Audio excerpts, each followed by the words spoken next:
Among history's most remarkable figures, Elizabeth I was born on the 7th of September, 1533, at Greenwich Palace near London.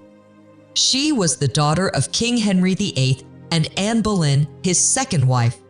Her birth was expected to bring a male heir, but when a daughter was born, it caused disappointment. Although Henry declared Elizabeth his heir, her position was uncertain from the start. As an infant, Elizabeth was placed in a royal household at Hatfield with attendants chosen by her mother. However, her life took a dramatic turn in 1536 when Anne Boleyn was accused of treason and executed. Shortly after, Elizabeth was declared illegitimate and her father remarried. With the birth of Prince Edward in 1537, Elizabeth and her half-sister Mary were slowly reintegrated into the royal family, though their status remained uncertain. Despite this, Elizabeth inherited many qualities from her father, including his intelligence and strong will. She also shared her mother's sharp mind and striking looks. Although her early life was filled with political uncertainty, these experiences would shape the queen she would later become.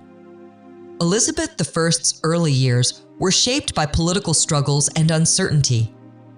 After her mother, Anne Boleyn, was executed in 1536, her father, King Henry VIII, declared their marriage invalid. As a result, Elizabeth was officially labeled illegitimate, losing her place in the line of succession. Her status at court became unstable, and her household at Hatfield suffered financial struggles. Her governess, Lady Margaret Bryan, even wrote to Henry's chief minister, Thomas Cromwell, requesting better provisions for the young princess. Despite her uncertain position, Elizabeth remained a key figure in Tudor politics. The birth of Prince Edward in 1537 shifted attention away from her, allowing her to gradually return to court life. By the time she was 10 years old, her father had married 6 times, and she had witnessed the downfall of several of his wives, reinforcing her wariness of marriage and court politics.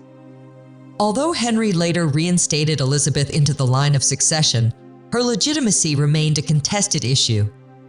Her early experiences of political instability and shifting favor taught her valuable lessons about survival in the dangerous world of Tudor England.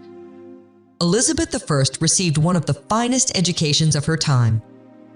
In the late 1530s and throughout the 1540s, she studied under some of England's most respected scholars. She became fluent in multiple languages, including English, French, Spanish, Italian, and Latin, and could read Greek and Dutch. Her tutors encouraged her to study philosophy, history, and theology, shaping her into a highly intelligent and well-informed leader. During her early years, Elizabeth developed a close relationship with her younger brother, Prince Edward, as they shared many of the same tutors. She also found maternal figures in her stepmothers. Anne of Cleves showed kindness to Elizabeth even after her marriage to Henry VIII ended. Catherine Parr, Henry's last wife, strongly encouraged Elizabeth's education and played a role in restoring her position in the royal family. Despite these positive influences, Elizabeth remained cautious. She saw how the fates of her stepmothers were often tied to the king's favor. The execution of Catherine Howard in 1542 reinforced Elizabeth's belief that marriage could be dangerous for a woman in power. These experiences shaped her understanding of court politics and survival. Elizabeth I faced great challenges when her half-sister Mary I became queen in 1553. Mary, a devout Catholic, sought to restore England to the Roman Catholic Church, reversing the Protestant reforms introduced during their father's reign. Elizabeth, raised with Protestant beliefs, was immediately viewed with suspicion. Mary's reign was marked by unrest, and Elizabeth was often caught in the middle. In early 1554, a rebellion led by Thomas Wyatt sought to overthrow Mary and place Elizabeth on the throne. Although Elizabeth had no involvement, she was arrested and taken to the Tower of London for questioning. For months, she lived in fear, uncertain if she would be executed like her mother. Eventually, due to lack of evidence, she was released and placed under house arrest. Mary's rule grew increasingly unpopular, especially after her marriage to King Philip of Spain. As her reign continued, she became ill and failed to produce an heir. By 1558, it was clear that Elizabeth would succeed her. Despite the dangers she faced, Elizabeth remained patient and cautious, avoiding direct opposition to Mary while quietly preparing for the future. Elizabeth I became queen in late 1558, after the death of her half-sister Mary I. At 25 years old, she inherited a deeply divided nation. Religious tensions between Catholics and Protestants threatened stability, and England's relationship with Spain was strained due to Mary's previous alliance. Elizabeth knew she needed to act carefully to secure her reign and unite the country. One of her first major decisions was the Elizabethan religious settlement, introduced in 1559. This policy aimed to create a middle ground between Catholic and Protestant practices. The Act of Supremacy re-established England's independence from the Pope, making Elizabeth the supreme governor of the Church of England. The Act of Uniformity set the guidelines for worship, requiring all churches to use the Book of Common Prayer. While Protestant doctrine was enforced, some Catholic traditions were allowed to remain, easing tensions.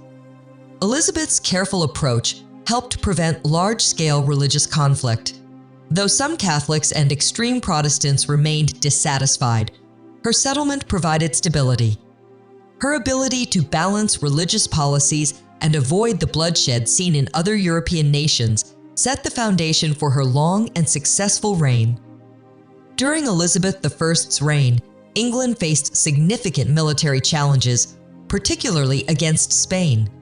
Tensions had been rising for years due to religious differences and competition for global influence. By the 1580s, Spain's King Philip II saw Elizabeth as a major obstacle to Catholic rule in Europe and began planning an invasion. In 1588, Spain launched the Spanish Armada, a fleet of around 130 warships, intending to overthrow Elizabeth and restore Catholicism in England. However, England's navy, led by skilled commanders like Sir Francis Drake, used superior tactics and faster ships to counter the attack. A combination of English naval strategy and severe storms in the North Sea devastated the Spanish fleet, forcing them to retreat. This victory marked a turning point, establishing England as a dominant naval power and weakening Spain's influence. Beyond Spain, Elizabeth carefully managed England's foreign relations. She supported Protestant rebels in the Netherlands against Spanish rule and encouraged English explorers to expand trade and colonization efforts. Though England remained at war with Spain for years, the Armada's failure strengthened Elizabeth's position and secured her legacy as a powerful and strategic ruler. Elizabeth I's personal life was surrounded by intrigue, particularly regarding her decision never to marry. From the beginning of her reign, her advisors and foreign rulers pressured her to choose a husband. However, Elizabeth skillfully avoided marriage, using diplomatic negotiations to strengthen alliances without committing to any suitor. She famously referred to herself as the Virgin Queen, declaring that she was married to her kingdom.